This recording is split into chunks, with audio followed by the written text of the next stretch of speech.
So in this part of the lesson, you're going to be responding to this AP free response question.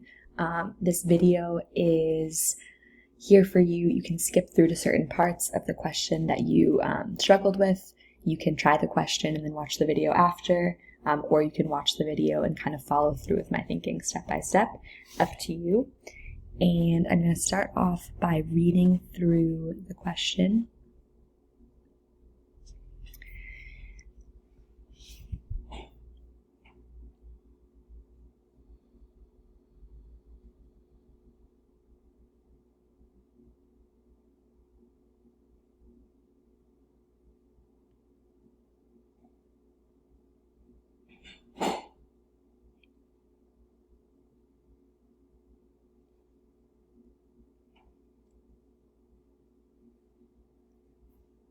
Okay, so her general experiment is she chooses one Friday, and from 12 o'clock to 2 o'clock, one of her research team members offers a small piece of candy to every 5th child who comes through the door with a caregiver. The child must be small enough to be placed in a shopping cart. So every 5th child that walks through the door to the store, she's giving a piece of candy, and she's having someone else who works with her follow the child around and see if the child misbehaves. And she operationally defines misbehaving as screaming, loud crying, or grabbing inappropriately at merchandise or people.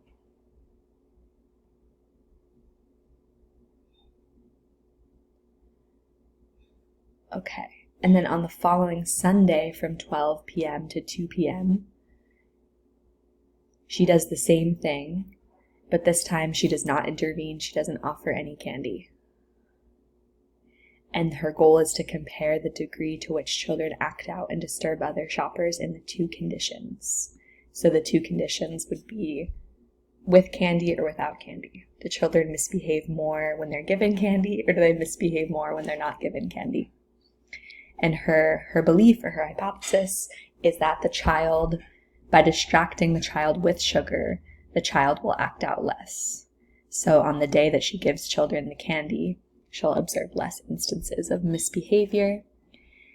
And then when she actually tallies her results, she is surprised to discover that the children who received candy actually had more instances of misbehavior than those who did not. So she thought candy would lead to less misbehavior in children, and actually candy led to more misbehavior in children. Okay, so one thing, this is my second time reading this through. One thing I noticed this time that I didn't notice last time was that the first time that she did the experiment, when she gave them candy, it was a Friday. And the second time she did the experiment with a no candy condition, where she didn't give them candy, it was a Sunday. So I'm just noticing that the second time. I didn't notice the first time I read it. And it seems like that could be a confounding variable. That could be something that would confuse her results, because it seems like children might be behaving differently on a Friday versus a Sunday. To me, if I were setting up the experiment, I would make sure that I would compare a Friday to a Friday, not a Friday to a Sunday. Okay. So below here you can see I already have an outline set up, and I'm going to go through one by one. So the first question is to identify the independent variable. So the independent variable is the thing that the experimenter is manipulating.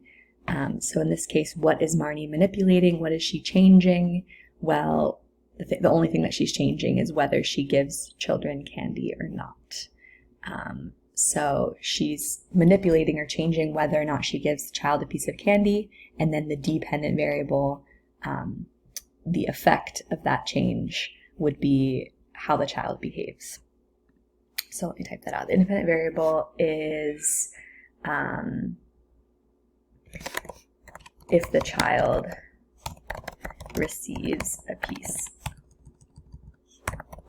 of candy.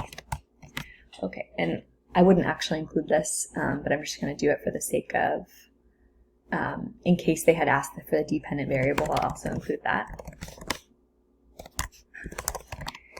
is the misbehavior of the child. Okay. So I also want to pull up in another tab this document that should look familiar to you from way on, like early in the year, like September. I think we looked at this a lot. And this is how we would map out experimental design. So this experimental design will show up definitely in at least one of the 2 free response questions on the AP. So we'll be practicing this a lot, but I'm just going to use this to refer to because this is like the way that we learned it. So it will help if I map out my thinking here. So if I were to fill out my hypothesis, it would be Marnie's hypothesis would be if a child receives a piece of candy, then they will behave better, or they'll show less instances of misbehavior.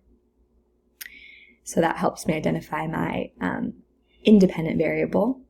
That always follows the if, and then my dependent variable would follow the then. That's how we would show the cause-effect relationship in a sentence with an if-then statement.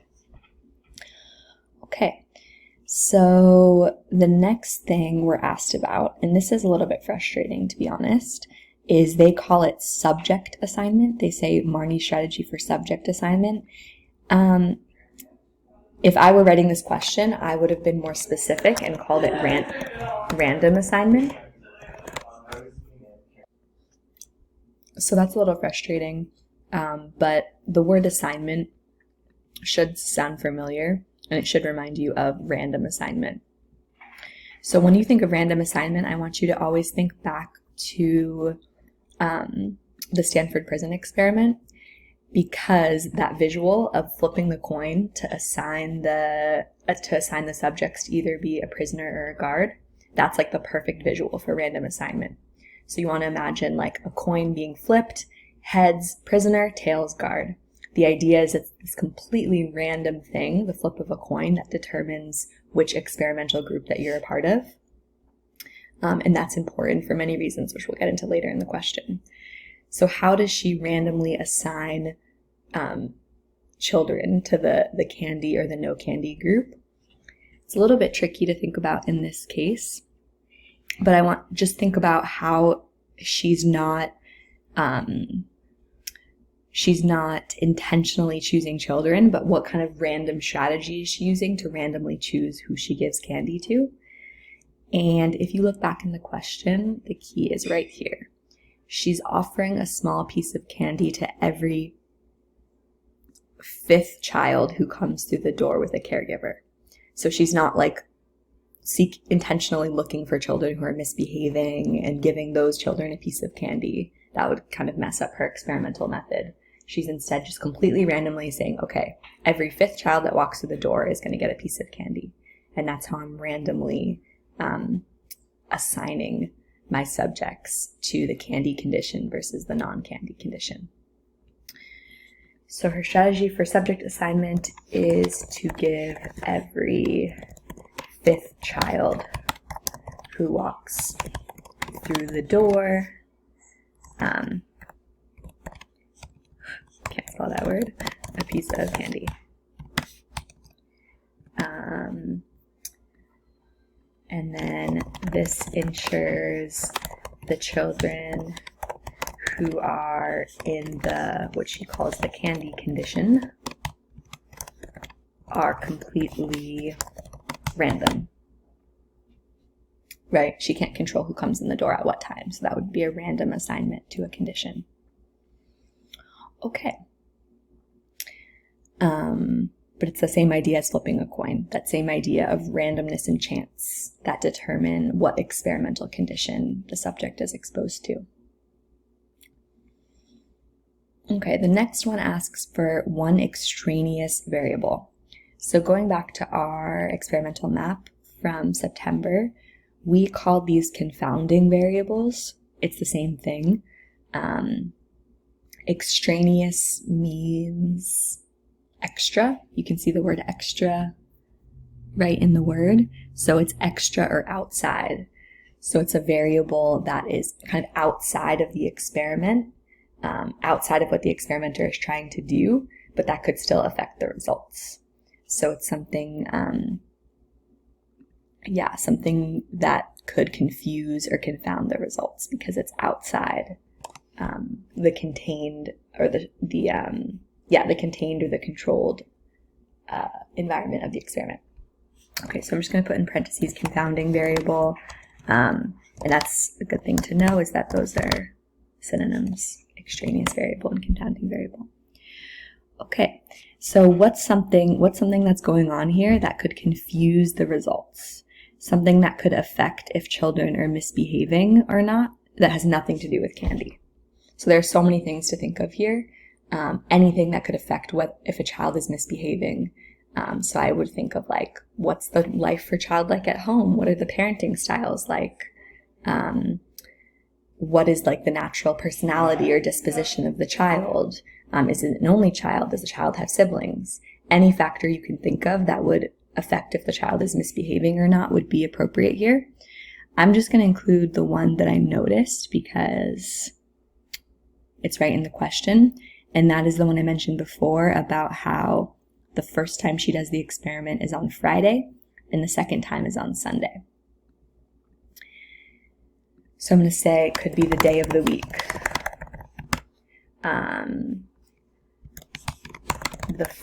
I'll call it the first trial of the experiment was on a Friday, and the second trial was on a Sunday. And just one thing I think of is like, if a child is at a grocery store from 12 to 2 p.m. on a Sunday, maybe they just came from church, which could maybe affect if they're misbehaving or not. So I could say, for example, if a child is coming from church on a Sunday, this could impact their likelihood of misbehaving. So maybe they're more likely to misbehave because they were just sitting for a long time. They're bored from sitting. Maybe they're less likely to misbehave because they just had some religious lesson about misbehaving. I don't know. So I'm going to be vague about that, but just say this could impact their likelihood of misbehaving. Okay. But there are obviously more than one answer here, just anything that could affect the experiment, the results of the experiment. Okay, one ethical challenge. You all are really good at figuring out ethical challenges in this experiment. I'm having a hard time with this. I can't really see how this could be unethical. I guess if you think like, oh, candy's bad for you, and she's just, offering children candy. I do kind of think about the idea of consent. It seems a little bit creepy that she's like following the children around the grocery store and like recording notes on their misbehavior without getting, official consent from their parents, or like debriefing the parents on the result of the experiment afterwards. So let's go with that one. So one ethical challenge could be consent. The experimenters are following the children around the grocery store. It seems like exactly the type of thing a psychologist would do. Are following the children around the grocery store and collecting data without the consent of their caretakers. So if you're under 18, you'd need consent from the caretakers to participate in an experiment. And then I'll just add here, in addition, the caretakers are not debriefed at the end of the experiment on what was happening.